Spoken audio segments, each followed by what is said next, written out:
Greetings, this is Dinah Monahan. And Damon Evans bringing you Pro-Life Perspectives. This program is about all things pro-life. It's sponsored by White Mountain Tees and Snowflake.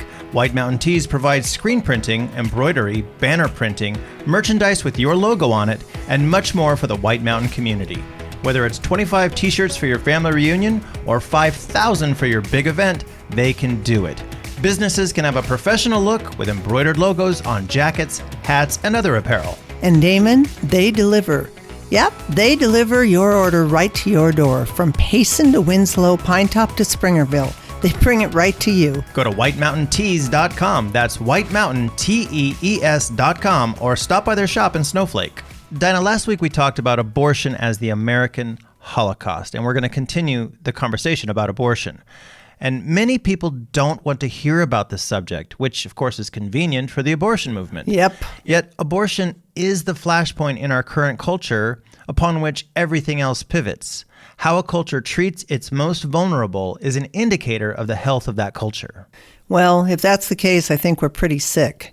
Since Roe was overturned in 22, abortion is a hot topic in every state where they try to enact laws. Arizona, also, we have laws that they're trying to enact, and we will do a show on that, and I hope everybody tunes in because they are trying to make it legal in Arizona up until the day of birth. And as if abortions weren't controversial enough, we're going to talk about abortion and religion. Oh, good. Nice light topics. One pro-abortion argument I read recently was why God approves abortion. Mark Bigelow, a member of Planned Parenthood's Clergy Advisory Board, wrote, "One thing I know from the Bible is that Jesus was not against women having a choice in continuing a pregnancy." He goes on, Jesus, never said a word about abortion, nor did anyone else in the Bible, even though abortion was available and in use at that time.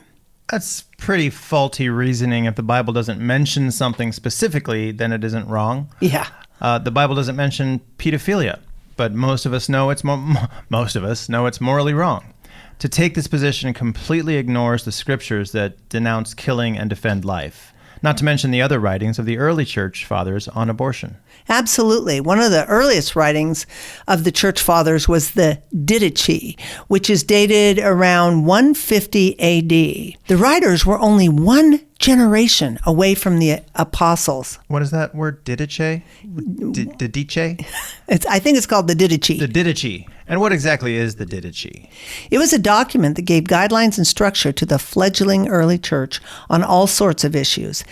The subject of abortion is faced head-on with these words: "Do not abort a fetus or kill a child that is born."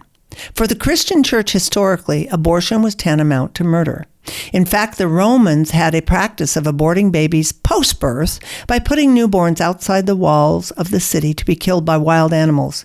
It was the Christians who would regularly patrol the walls and save those babies from death by taking them in and raising them. They did this because they understood that God is the creator of life and that he hates destruction of that life. Well, not according to many celebrities these days. The other day I saw a bit of the show The View and with Whoopi Goldberg. Oh, you mean that great theologian, Whoopi? Yeah, her. She stated, and I quote, "As you know, God doesn't make mistakes. God made us smart enough to know when it wasn't going to work for us. That's the beauty of giving us freedom of choice," unquote. So Whoopi conveniently uses a euphemism for the killing of an unborn child, choice, sort of like choosing a flavor of ice cream. She ignores the object of a woman's choice, the unborn baby, who has brainwaves as early as 45 days, a beating heart at 4 weeks, which can circulate a different blood type from its mother. It's amazing. And the baby can feel pain at 16 weeks, and surgeons can expose a 16-week fetus, do surgery, and return it to the mother's womb to finish prenatal development. I know. Have you seen the picture of when they pulled the baby out of the womb and it's laying literally on its mother's stomach, but it's in its sac, its amniotic sac, and there's a little slice, and out of that little incision that the doctor made, a little hand comes out, grabs the doctor's finger, and hangs on. I have seen that. It is unbelievable. Yes. It says, and that ties right in with what the Bible says about the unborn. Jeremiah 1:5 says, I knew you before I formed you in your mother's womb. Before you were born, I set you apart and appointed you as my prophet to the nations. Well, this is specifically to the prophet Jeremiah. It shows clearly that God knows each one of us while we're still in the womb, and that he has a plan for our lives. He is a personal God who cares about us from our moment of conception. And then there's Psalm 139, 13 through 16, which makes this abundantly clear. You made all the delicate inner parts of my body and knit me together in my mother's womb. Thank you for making me so wonderfully complex. Your workmanship is marvelous. How well I know it. You watched me as I was being formed in utter seclusion, as I was woven together in the dark of the womb. You saw me before I was born. Every day of my life was recorded in your book. Every moment was laid out before a single day had passed.